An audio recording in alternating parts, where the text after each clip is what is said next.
Dans un petit village isolé, un jeune homme nommé Nathan épousa une mystérieuse femme, Lila. Elle était belle, silencieuse, et semblait surgir de nulle part. Le mariage fut discret, rapide, presque secret.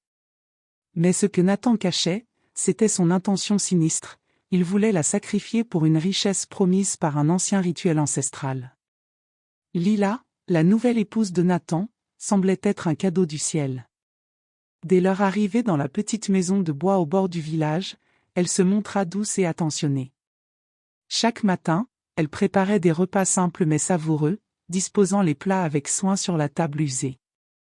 Elle nettoyait la maison sans jamais se plaindre, fredonnant des mélodies étranges, presque irréelles.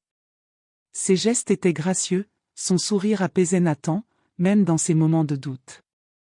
Elle veillait sur lui avec une tendresse qui le touchait profondément, comme si elle lisait ses pensées les plus secrètes.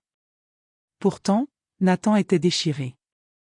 Lila était tout ce qu'il avait toujours rêvé chez une épouse, patiente, aimante, dévouée. Lorsqu'il rentrait épuisé des champs, elle l'accueillait avec un regard chaleureux, posant une main légère sur son épaule. Ces instants le faisaient vaciller. Comment pouvait-il envisager de la sacrifier? Il se surprenait à admirer sa façon de tresser ses longs cheveux noirs ou de marcher pieds nus dans l'herbe. Mais chaque nuit, alors qu'il fixait le plafond, une voix intérieure lui murmurait « La richesse. La puissance. Tout ce que tu désires. » Cette promesse empoisonnée le rongeait. Il repensait à l'ancien parchemin qu'il avait trouvé dans la maison de son grand-père, décrivant le rituel. Les mots étaient gravés dans son esprit, « Offre une âme pure, et la fortune t'appartiendra. » Lila, avec sa bonté infinie, semblait être cette âme. Nathan se persuadait qu'il n'avait pas le choix, que sa vie de misère ne pouvait continuer. Mais chaque sourire de Lila plantait une graine de doute. Était-il vraiment capable d'aller jusqu'au bout? Ses journées étaient partagées entre l'amour naissant qu'il ressentait pour elle et l'avidité qui le consumait. Parfois, il tentait de se raisonner. Peut-être pouvait-il abandonner ce plan? Mais l'idée de vivre dans la pauvreté, comme ses parents avant lui, le terrifiait. Lila, elle, semblait ignorer ses tourments. Elle continuait de prendre soin de lui, de remplir la maison de chaleur. Un soir, alors qu'elle cousait une chemise déchirée, elle leva les yeux et lui dit doucement « Nathan, tu es assez. » Ces mots simples le bouleversèrent, mais la tentation de la richesse était plus forte. Il se convainquit que ce n'était qu'un moment de faiblesse. Le rituel devait avoir lieu. Il n'y avait pas d'autre chemin. Pourtant, une partie de lui, enfouie sous des années de frustration, commençait à s'attacher à Lila. Il se surprenait à sourire lorsqu'elle riait, à chercher sa compagnie.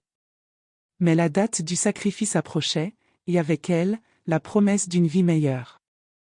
Nathan savait qu'il devait choisir, mais son cœur et son esprit étaient en guerre. Lila, elle, continuait d'être parfaite, comme si elle n'avait rien à craindre. Peu après leur mariage, Nathan commença à remarquer des détails troublants chez Lila. Au début, il les ignorait, les mettant sur le compte de la fatigue ou de son imagination. Mais les indices s'accumulaient, insidieux, comme des ombres dans un coin de la pièce. Lila ne dormait jamais. Chaque nuit, tandis que Nathan s'agitait sur leur lit de paille, il l'entendait marcher doucement dans la maison. Lorsqu'il ouvrait les yeux, elle était là, assise près de la fenêtre, fixant l'obscurité, immobile comme une statue. Un autre détail le perturbait, Lila ne mangeait pas. Elle préparait des repas copieux, posait des assiettes fumantes devant lui, mais ne touchait jamais à la nourriture. Lorsqu'il insistait pour qu'elle mange, elle souriait et disait « Je n'ai pas faim, Nathan. » Sa voix était douce, mais ses mots laissaient un frisson dans l'air. Une fois, par curiosité, il l'observa dans un vieux miroir accroché au mur. Son reflet n'existait pas. Il cligna des yeux, pensant à une illusion, mais l'image restait vide. Son cœur s'emballa. Le plus étrange était ses pieds. Lorsqu'elle marchait, il semblait effleurer le sol sans jamais le toucher, comme si elle flottait légèrement. Nathan tenta de se convaincre que c'était une impression, mais un jour, alors qu'elle traversait la cour, il remarqua que l'herbe sous ses pas restait intacte, jamais écrasée. Il sentit une peur sourde monter en lui. Qui était cette femme qu'il avait épousée? Était-elle humaine? Lorsqu'il trouvait le courage de l'interroger, Lila répondait par un sourire énigmatique, ses yeux brillant d'une lueur étrange. « Pourquoi t'inquiètes-tu, Nathan ?» demandait-elle, changeant habilement de sujet. Ses réponses évasives ne faisaient qu'amplifier son malaise. Il commença à éviter son regard, à craindre sa présence. Pourtant, elle restait douce, attentive, presque trop parfaite. Cette perfection devenait oppressante, comme un masque cachant une vérité terrifiante. Nathan se mit à fouiller dans ses souvenirs. Le parchemin du rituel ne mentionnait rien sur la nature de la victime. Était-il possible que Lila ne soit pas ce qu'elle semblait? Cette pensée le terrifiait autant qu'elle l'intriguait. Il se surprenait à l'observer à la dérobée, cherchant des indices. Une nuit, il trouva une vieille robe qu'elle portait souvent, abandonnée sur une chaise. En la touchant, il sentit un froid glacial, comme si le tissu avait été plongé dans la neige. Sa peur grandissait, mais elle était mêlée de fascination. Lila n'était pas seulement étrange, elle était autre. Pourtant, elle continuait de s'occuper de lui avec une tendresse désarmante. Cette dualité le rendait fou. Était-elle un piège? Une malédiction? Ou simplement une femme différente? Nathan ne savait plus quoi penser, mais une chose était sûre, Lila n'était pas comme les autres, et cette vérité le rapprochait dangereusement du point de non-retour. La nuit du sacrifice était arrivée, froide et silencieuse, sous un ciel sans étoiles. Nathan avait tout préparé. Le parchemin indiquait un lieu précis, une clairière cachée au cœur d'une vieille forêt, où les arbres semblaient murmurer des secrets anciens. Il tenait le poignard de ses ancêtres, une lame gravée de symboles étranges, dont le métal semblait vibrer entre ses mains. Lila, confiante, le suivit sans poser de questions, sa robe blanche flottant dans l'obscurité comme un fantôme. Nathan était nerveux. Chaque pas dans la forêt amplifiait son angoisse. Les bruits des branches craquant sous ses pieds résonnaient comme des avertissements. Lila, elle, avançait avec une grâce irréelle, son visage calme, presque serein. Lorsqu'ils atteignirent la clairière, un cercle de pierres anciennes marquait l'endroit exact du rituel. Nathan sentit son cœur s'accélérer.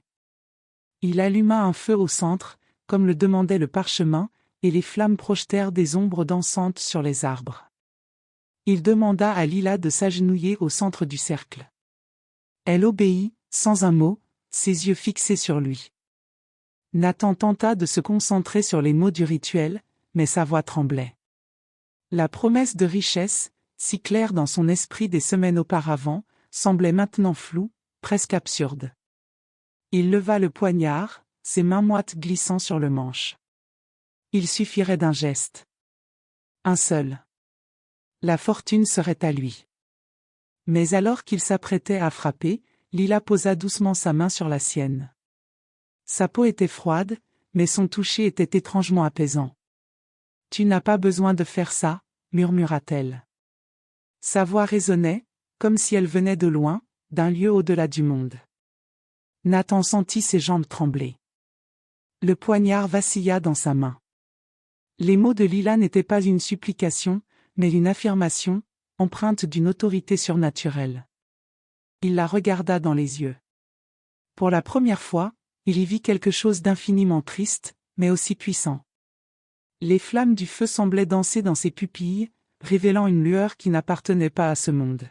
« Pourquoi ?» balbutia Nathan, incapable de comprendre. Lila ne répondit pas tout de suite. Elle se contenta de sourire, un sourire qui semblait porter le poids de siècles de douleur. Le temps parut s'arrêter. La forêt devint silencieuse, comme si la nature elle-même retenait son souffle. Nathan sentit une vague de chaleur l'envahir, contrastant avec le froid de la main de Lila. Était-ce un piège? Une illusion? Ou une vérité qu'il n'était pas prêt à affronter? Le poignard pesait lourd dans sa main, mais son cœur, lui, était encore plus lourd. Lila ne bougeait pas, attendant, comme si elle savait déjà ce qui allait suivre. Nathan, déchiré, comprit que ce moment allait tout changer. Sous la lueur vacillante du feu, Nathan, pétrifié, fixait Lila. Le poignard tremblait dans sa main, mais il ne pouvait plus bouger. Sa voix, douce mais résonnante, avait brisé quelque chose en lui. « Pose la lame, Nathan, dit-elle calmement. Il obéit, presque malgré lui, laissant l'arme tomber dans l'herbe humide. Alors, Lila commença à parler, et chaque mot semblait ouvrir une porte sur un monde qu'il n'avait jamais imaginé. Elle lui révéla qu'elle n'était pas une femme ordinaire. Des années auparavant, bien avant la naissance de Nathan, elle avait été une jeune fille pleine de vie, amoureuse d'un homme du village. Cet homme, comme Nathan, avait été séduit par la promesse de richesse d'un rituel similaire. Aveuglé par l'avidité, il l'avait sacrifiée dans cette même clairière, sous ces mêmes arbres tordus. Son sang avait taché la terre, mais son âme, au lieu de trouver la paix, était restée prisonnière, errant dans un entre-deux. Lila expliqua qu'elle n'était pas revenue pour se venger. La vengeance ne guérit pas, murmura-t-elle.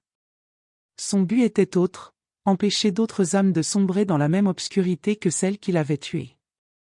Elle avait vu en Nathan cette même lueur d'avidité, mais aussi une étincelle de bonté, enfouie sous des années de désespoir. « Je t'ai choisi, Nathan, non pour te punir, mais pour te sauver. » Chaque mot le frappait comme une vague. Il revoyait les signes, son absence de reflet, ses pieds flottant au-dessus du sol, son regard qui semblait traverser l'âme. Lila n'était pas un fantôme vengeur, mais un esprit lié à ce monde par un amour plus grand que la mort. Elle avait accepté de jouer le rôle de l'épouse parfaite, non pour le tromper, mais pour lui montrer ce qu'il risquait de détruire. Nathan sentit des larmes couler sur ses joues. Il pensa à sa vie, à sa quête incessante de richesse, à la solitude qui l'avait poussé à ce rituel maudit. Lila, elle, n'avait jamais cherché à le juger. Elle l'avait aimé, malgré tout, pour lui offrir une chance de se racheter. « Pourquoi moi ?» demanda-t-il, la voix brisée. Lila sourit, une lueur de compassion dans les yeux. « Parce que tu peux encore changer. » La clairière semblait vibrer d'une énergie étrange, comme si les âmes des victimes passées les observaient. Nathan comprit alors l'horreur de son acte. Il n'avait pas seulement failli tuer Lila, mais aussi sa propre humanité. Elle lui tendit la main, un geste simple mais chargé de sens. « Tu n'es pas obligé de suivre ce chemin, Nathan. Il y a une autre voie. » À cet instant, il sut qu'il devait faire un choix, non pour la richesse, mais pour son âme. Nathan était à genoux dans la clairière, le visage baigné de larmes. Les paroles de Lila résonnaient encore dans son esprit, comme un écho venu d'un autre monde. Il voyait maintenant l'ampleur de son erreur. Toute sa vie, il avait couru après des rêves de richesse, convaincu que leur comblerait le vide en lui. Mais face à Lila, face à cette âme pure qui avait souffert le même sort qu'il lui réservait, il se sentait nu, vulnérable, humain.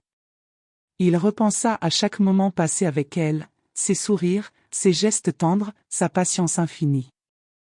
Lila n'avait jamais été une simple victime.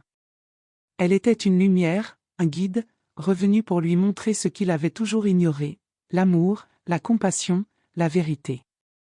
Il revit son enfance difficile, les hivers froids où il manquait de tout, les promesses qu'il s'était faites de ne jamais vivre comme ses parents. Cette avidité l'avait aveuglé, mais Lila lui offrait une chance de se libérer. « Je ne veux pas être cet homme, » murmura-t-il, la voix tremblante. Lila, toujours agenouillée face à lui, hocha la tête doucement. « Alors, ne le sois pas, » répondit-elle. Ces mots étaient simples, mais ils portaient un poids immense. Nathan sentit une bataille intérieure se calmer. La voix qui lui murmurait des promesses de richesse s'éteignait, remplacée par une chaleur nouvelle, venue de son cœur. Il regarda le poignard, abandonné dans l'herbe. Cet objet, autrefois symbole de pouvoir, n'était plus qu'un morceau de métal froid. Il comprit qu'il ne pourrait jamais revenir en arrière, mais qu'il pouvait avancer différemment. Lila l'avait vu, non comme un monstre, mais comme un homme capable de changer. Cette foi en lui était un cadeau qu'il ne méritait pas, mais qu'il voulait honorer. Nathan tendit la main vers elle, hésitant. Je veux être meilleur, dit-il. Lila posa sa main sur la sienne, et pour la première fois, il ne sentit pas le froid, mais une douce chaleur. Ce contact semblait sceller une promesse, non pas avec un rituel maudit, mais avec lui-même. Il jura de ne plus jamais céder à l'avidité, de ne plus chercher à prendre ce qui ne lui appartenait pas. La clairière, autrefois oppressante, semblait s'apaiser. Les ombres des arbres s'adoucissaient, comme si la forêt elle-même reconnaissait son choix. Nathan se releva, le cœur lourd mais libéré. Lila lui sourit, et dans ce sourire, il vit une lueur d'espoir. Il n'était plus l'homme qui avait voulu la sacrifier. Il était quelqu'un de nouveau, prêt à affronter sa vie, non pas pour l'or, mais pour la paix qu'il venait de découvrir. Ce choix, il le savait, allait le suivre jusqu'à son dernier souffle. Dans la clairière, sous l'éclat mourant du feu, Lila tendit la main à Nathan. Ses yeux brillaient d'une lumière douce, presque maternelle. « Abandonne ton désir de richesse, dit-elle. Choisis la lumière. Choisis la vie. » Ces mots, simples mais profonds, touchèrent Nathan au plus profond de son âme. Il sentit une vague de honte, mais aussi d'espoir. Lila ne le jugeait pas. Elle lui offrait une chance de se pardonner lui-même. Il prit sa main, tremblant. Au moment où leurs doigts se touchèrent, une lumière éclatante jaillit, enveloppant la clairière d'une chaleur qu'il n'avait jamais connue. Ce n'était pas seulement une lumière physique, mais une sensation, comme si son cœur, alourdi par des années de peur et d'avidité, s'allégeait soudain. Le poignard, gisant dans l'herbe, semblait insignifiant, un vestige d'un passé qu'il voulait oublier. Lila le regardait avec une tendresse infinie. « Le pardon commence avec toi, » murmura-t-elle. Nathan comprit alors que le rituel maudit n'était pas seulement une malédiction extérieure, mais une prison qu'il s'était construite. Chaque choix qu'il avait fait, chaque pensée d'envie, l'avait enchaîné.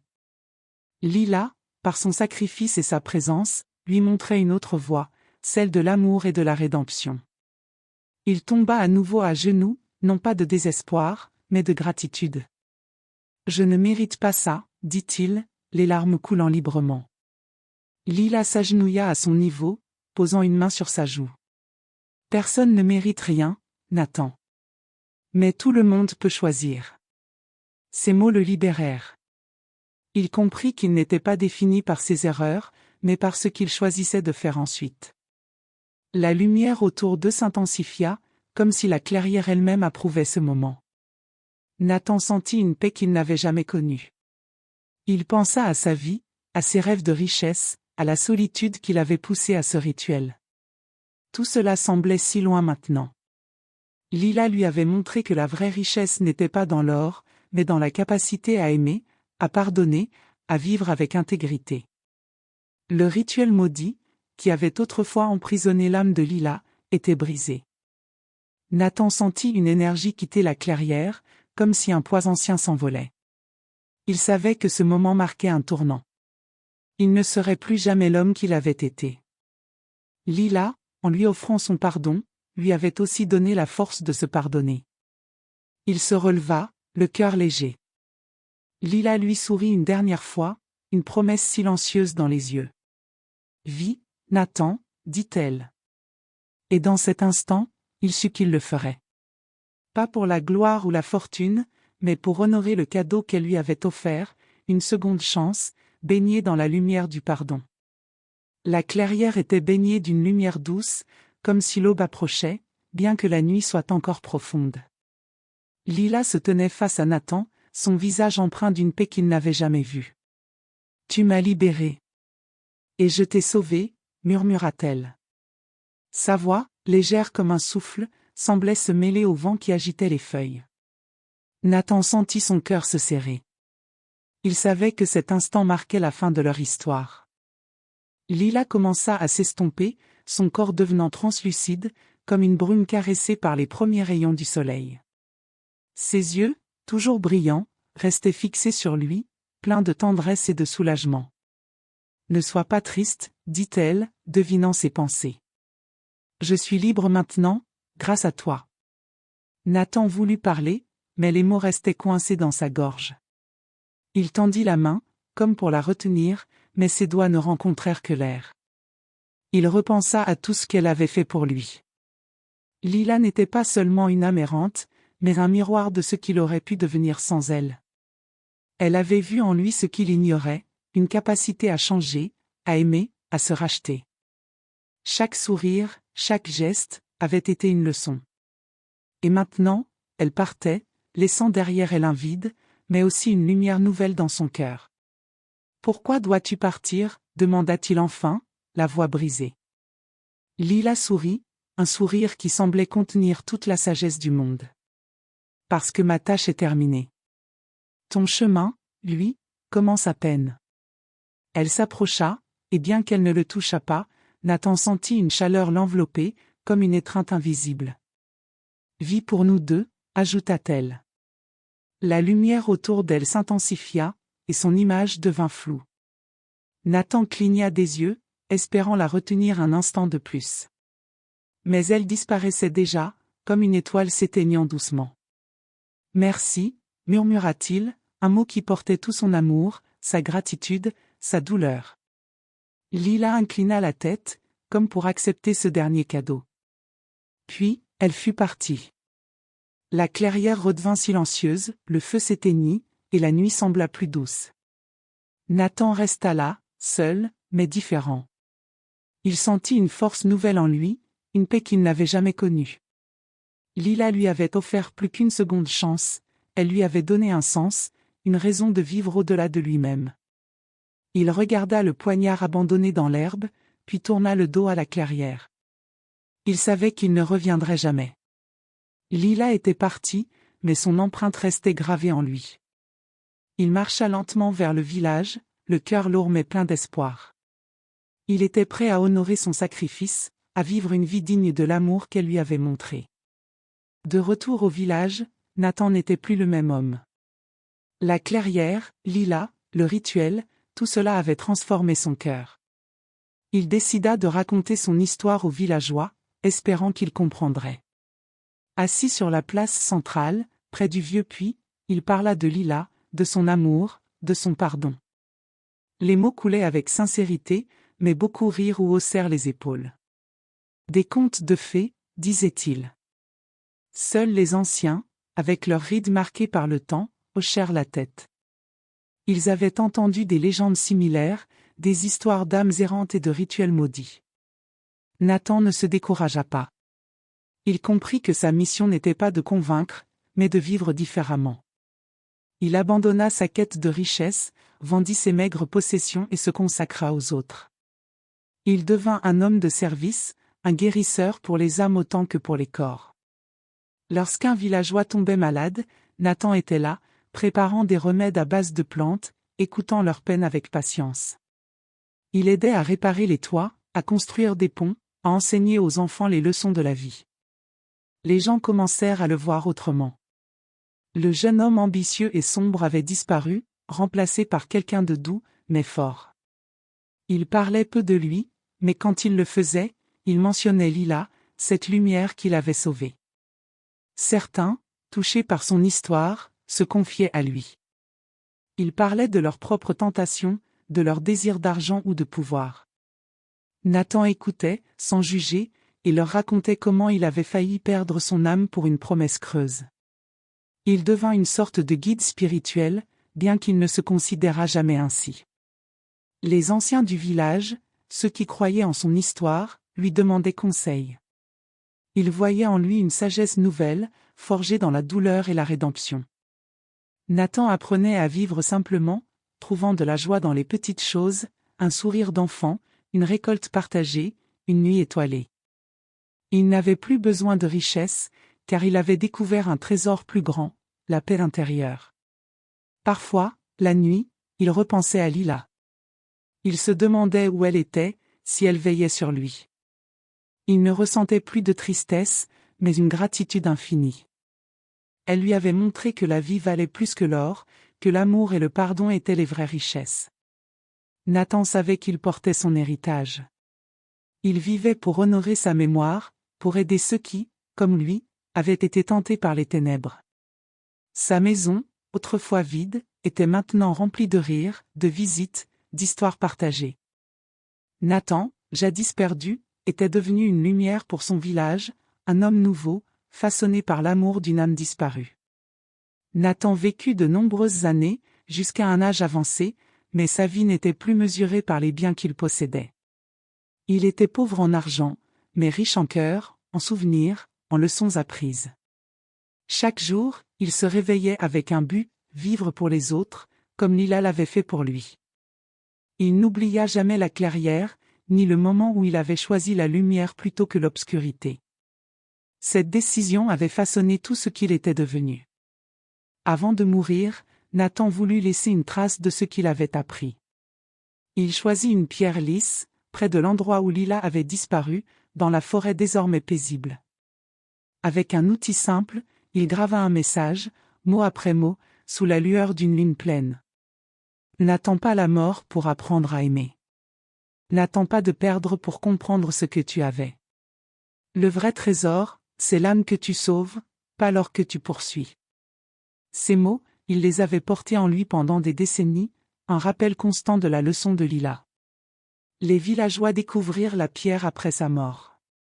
Certains y virent une simple épitaphe, mais pour d'autres, elle devint une source d'inspiration. Les enfants du village, devenus adultes, racontaient l'histoire de Nathan, l'homme qui avait changé grâce à un fantôme. Les anciens ajoutaient des détails, mêlant vérité et légende, mais le cœur du message restait intact, la vie est précieuse, et l'amour plus grand que tout. Nathan avait passé ses dernières années à enseigner cette vérité.